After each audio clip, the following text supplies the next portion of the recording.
నా పేరు సరస్వతి. నేను లలిత సహస్రనామము రాసి ఎంబ్రాయిడింగ్ చేశాను.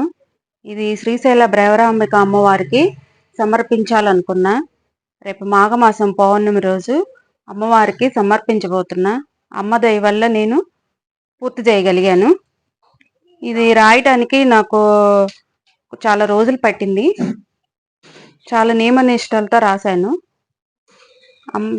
చివరగా అమ్మ దయ వల్ల నేను పూర్తి చేయగలిగాను.